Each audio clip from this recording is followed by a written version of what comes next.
Les amis, volte-face de Dani Ceballos, l'Espagnol du Real Madrid, a finalement dit non à l'Olympique de Marseille. Salut à tous, j'espère que vous êtes en pleine forme, c'est l'heure de votre revue de presse internationale spéciale Mercato. On est dans le Money Time maintenant avec notamment donc le visage du joueur du Real Madrid à la une, mais pas seulement, on va aller absolument partout, beaucoup d'informations aujourd'hui distillées par l'ensemble de la presse internationale. N'oubliez pas de vous abonner, vous le savez, ça apporte un maximum d'énergie. Regardez par où on commence. L'Angleterre avec le coup de tonnerre sur la tête de Manchester United, éliminé au deuxième tour de la Coupe de la Ligue, la Carabao Cup, par une équipe de 4e division, les amis. C'est un four absolu pour United. Regardez la détresse d'Mbeumo, la détresse de son compatriote camerounais Onana, auteur d'une sortie manquée aérienne, la détresse d'Amorim. Tous les tabloïds anglais tombent, bien évidemment, sur Manchester United. Regardez ça, c'est absolument incroyable. En face,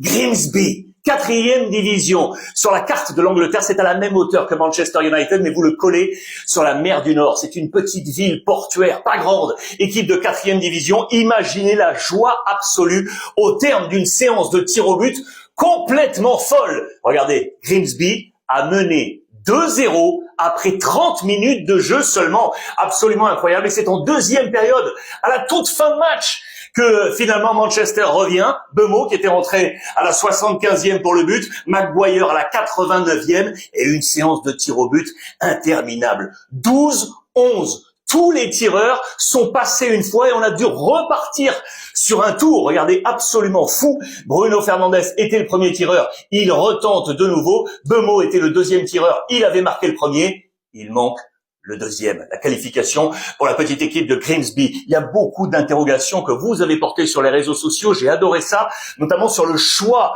le 11 d'Amorim. Il ne joue que cette compétition, que les coupes et le championnat. 15e la saison passée, il n'y a pas de Coupe d'Europe pour Manchester United. Devait-il autant modifier son 11 de départ? Devait-il autant tenter des expériences et ne pas mettre son équipe type avec quelques ajustements? Regardez notamment la défense ici, avec deux jeunes là, Heaven et Fredrickson, autour de Maguire. Pourquoi ne pas avoir mis De Ligt tout de suite au milieu de terrain? Pourquoi ne pas avoir mis Maino plutôt en relayeur avec Bruno Fernandes juste devant lui? Bruno Fernandes est rentré à la mi-temps. Regardez, il était associé à Ugarte. Et puis devant, le trio choisi, Diallo, Cunha, Sesko. Pourquoi ne pas avoir mis d'entrée Mbeumo et ce nouveau trident offensif super puissant du côté de Manchester United? Mbeumo rentrera lui aussi à la mi-temps à la place de Dorgu. De Ligt entrera lui aussi à la mi-temps à la place d'Ugarte. Mais finalement, après les entrées de Zirkzee et de Mount, eh bien vous le voyez.